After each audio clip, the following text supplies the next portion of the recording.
Bonjour à tous, mon nom c'est Jessie Séguin, herboriste, thérapeute et fabricante. Aujourd'hui, j'avais envie de vous parler d'un sujet qui me tient à cœur beaucoup. Je vois beaucoup de commentaires sur les huiles essentielles aujourd'hui. Je trouve que les huiles essentielles sont accessibles à tous, ce qui est bien, mais on les utilise pas de la bonne façon, ou bien on ne sait pas comment déterminer si notre huile essentielle est de qualité. Fait qu'aujourd'hui, moi, je voulais vous faire un petit résumé, en fait, parce que je ne rentrerai pas dans tous les détails, c'est quand même assez complexe. Mais pour vous qui achetez des huiles essentielles, qu'est-ce qu'il faut vérifier pour être sûr qu'on achète quelque chose qui est vraiment dite huile essentielle aussi et qui, qui va impacter notre santé, mais de façon positive? Il y a des compagnies aujourd'hui que je nommerai pas parce que je suis pas là pour non plus diminuer ou rabaisser, peu importe comment les autres compagnies fonctionnent. Mais je crois que les aromathérapeutes vont être d'accord avec moi que leur travail est un peu bâché par ces compagnies en ce moment. Qui offrent la facilité d'utilisation avec les huiles essentielles. Un aromathérapeute, sachez là, que lui a fait à peu près 2, 3 ans, peut-être même 5, des fois s'ils vont vraiment loin dans leurs études, puis que ça inclut de l'anatomie, ça inclut comprendre toute la mécanique du corps humain, mais aussi toutes les précautions à prendre par la biochimie, par la pharmacopée, fait qu'on parle de toutes les médications qui existent.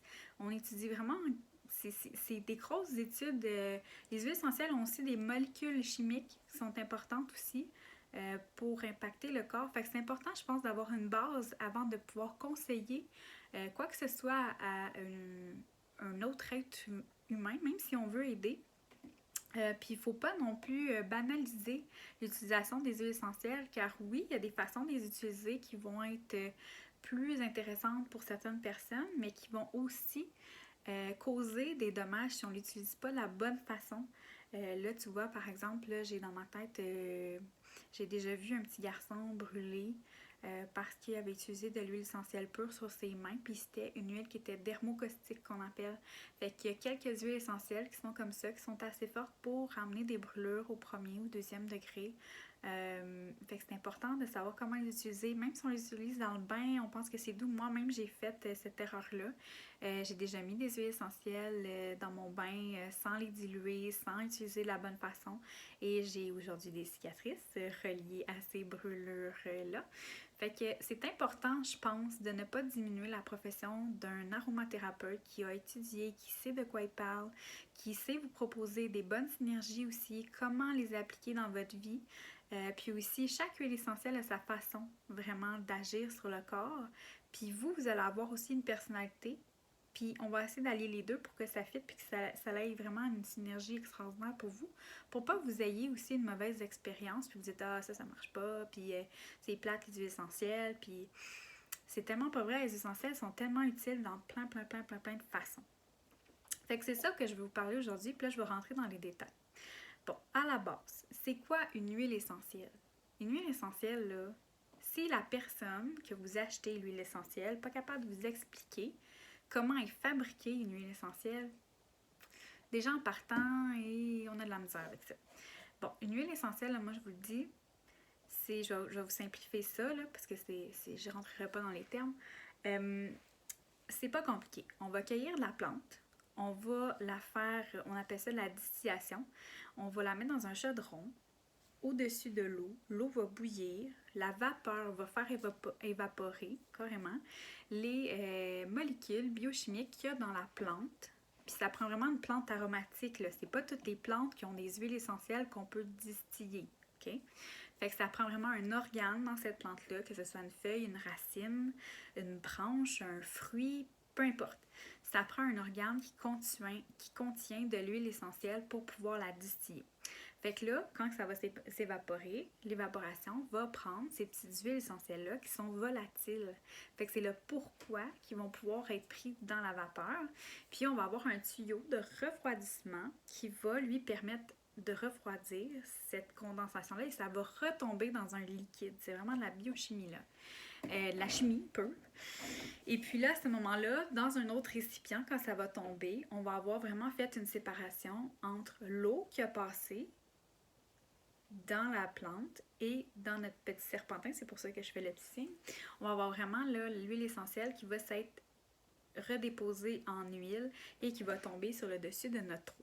C'est aussi comme ça qu'on va pouvoir faire des hydrolats parce qu'on peut récolter l'eau qui a servi à la distillation, qui elle va être remplie de molécules plus lourdes, qui n'est pas volatile, puis qui va aussi servir dans la préparation, par exemple, de tous les cosmétiques. Moi, j'en utilise énormément dans tous mes cosmétiques. Ça a aussi des propriétés, c'est simplement plus doux, puis ils ont chacune leur efficacité. Fait que c'est super intéressant. L'hydrolathérapie, on pourra en parler dans une autre vidéo, mais à la base, ça part d'une distillation d'huile essentielle. Fait que c'est super important de comprendre d'où ça vient l'hydrolathérapie.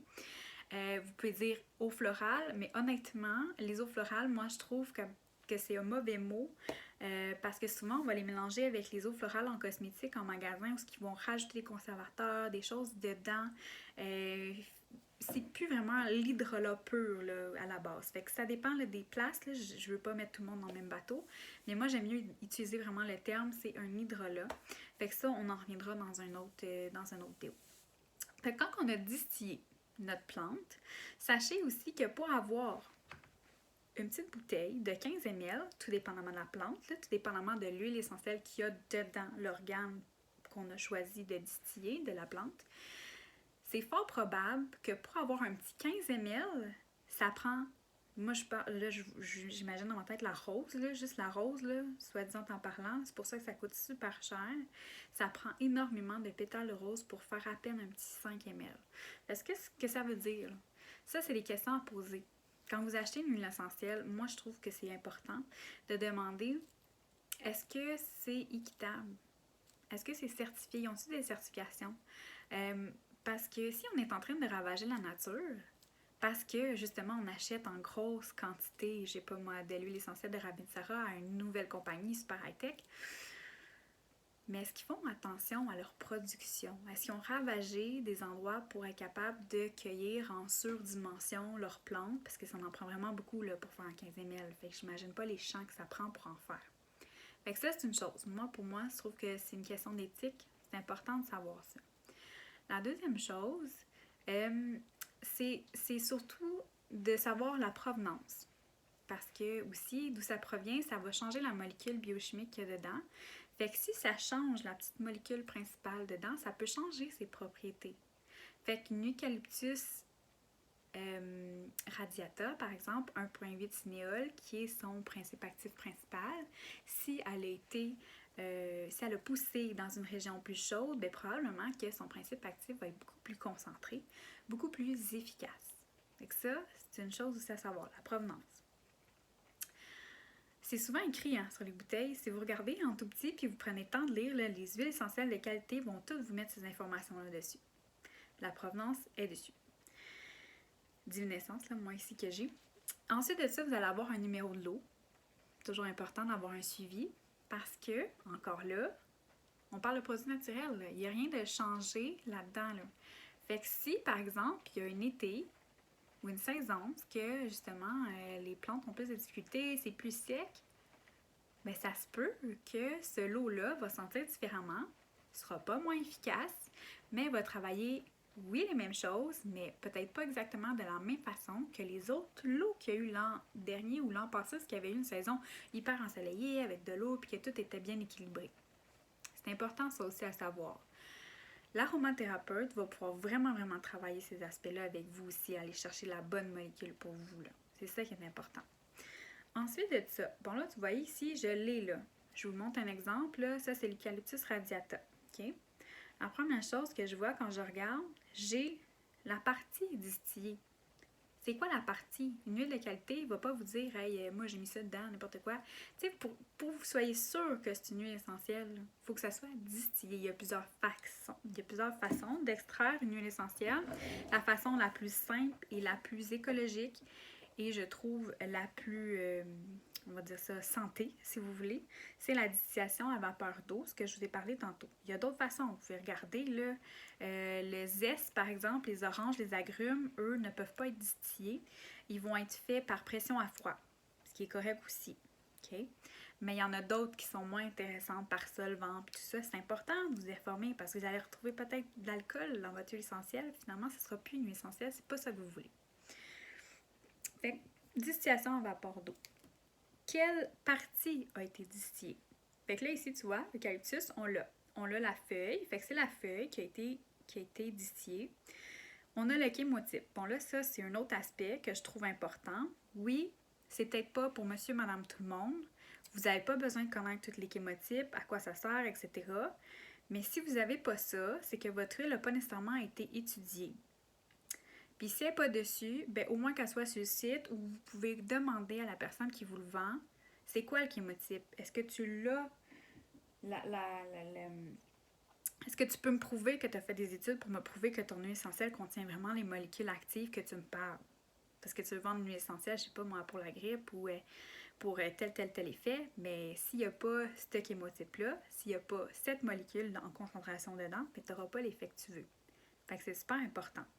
Fait que tu vois ici, je reviens à mon Eucalyptus radiata, qui est quand même une huile essentielle que pas mal tout le monde probablement a déjà utilisé dans sa vie. Le chémotype est ici, 1,8 cinéol. OK, vous, ça vous dit rien, mais moi, je le sais qu'en ayant 1,8 cinéol dedans, elle va vraiment être intéressante pour travailler tout ce qui est système ORL, système respiratoire. Juste par cette molécule-là, je le sais.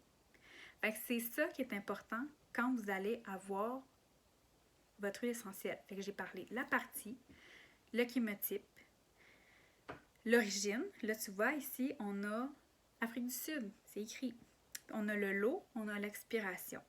Fait que ça, c'est une bonne base. Vraiment génial, super.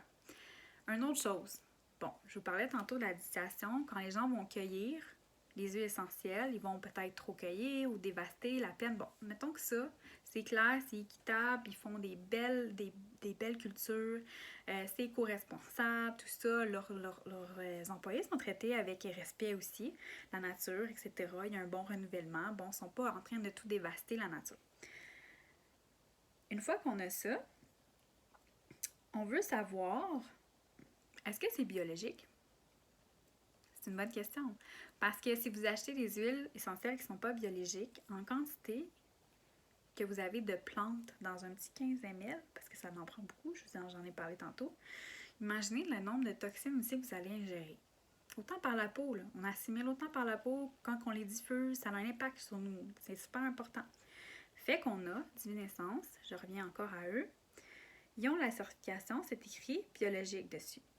En plus de ça, ils ont plusieurs autres certifications. Fait que là, vous avez EcoSan, vous avez USDA organique, vous en avez d'autres, là, des certifications que vous pouvez retrouver sur une bouteille d'huile essentielle qui sont super importantes, qui peuvent être intéressantes.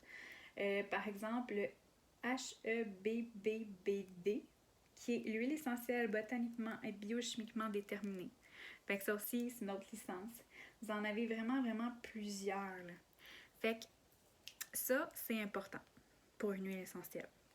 Là, vous l'ouvrez, vous la sentez, wow, c'est super, vous voulez l'utiliser. Comment on l'utilise? Ben là, c'est une autre question. Puis c'est là où moi, je me dis, c'est important de faire affaire avec un aromathérapeute.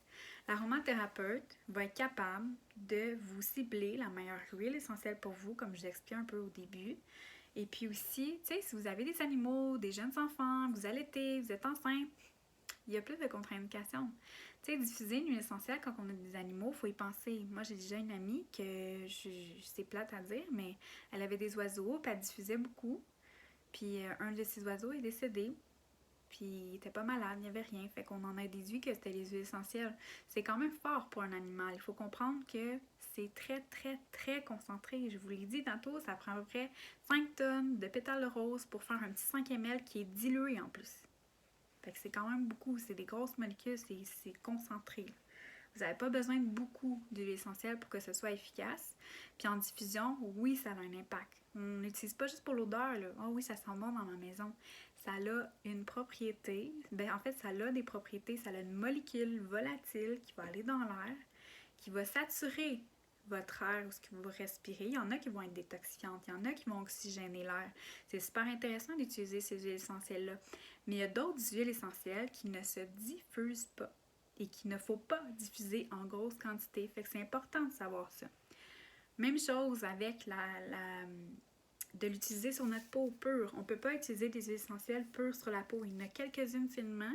Il y en a qui sont dermotoxiques, ça veut dire qu'ils vont brûler la peau, irriter, démangeaisons, cicatrisation, peu importe.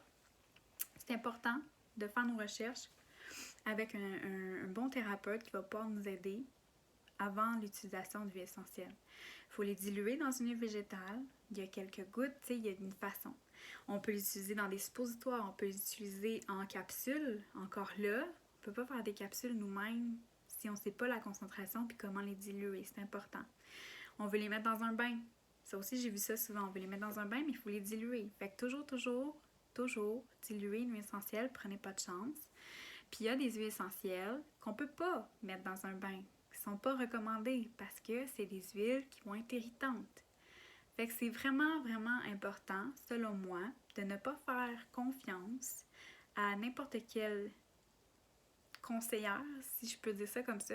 Encore là, je ne veux pas nommer, pointer du doigt aucune compagnie ou aucun thérapeute, mais je crois que les aromathérapeutes ont leur place et ont fait leurs études exprès pour vous aider, pour pouvoir répondre à tous vos besoins et toutes vos demandes en huile essentielle. Je pense pas qu'une conseillère qui a fait 2 jours de formation en aromathérapie peut soudainement vous conseiller de prendre une huile essentielle à l'interne. Ça, je l'ai entendu, je l'ai vu, je nommerai pas de compagnie encore parce que ça me forge vraiment, honnêtement. Mais c'est pas comme ça que ça fonctionne. Il y a tout un bagage en arrière de cette personne-là. Il y a un historique de santé, elle a peut-être des médications, il y a peut-être des choses qu'il faut creuser là, avant. C'est important. Fait que, je le répète là. Je le répète encore, je vous le dis. Un aromathérapeute, c'est important. Ça a son efficacité, c'est important pour utiliser nos huiles essentielles aujourd'hui. Si vous avez des questions, n'hésitez pas à me les poser.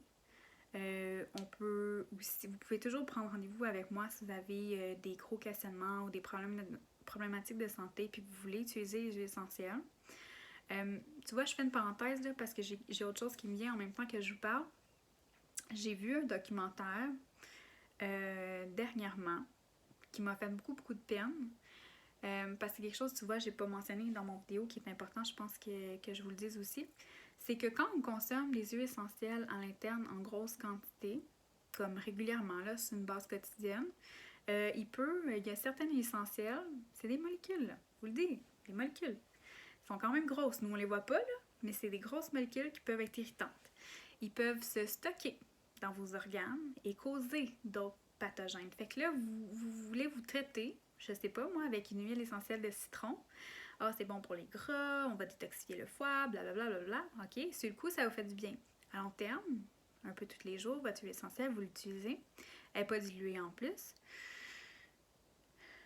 Vous pouvez tout hériter votre système digestif. De un, toute votre muqueuse qui est là. Puis de deux, ça peut se stocker.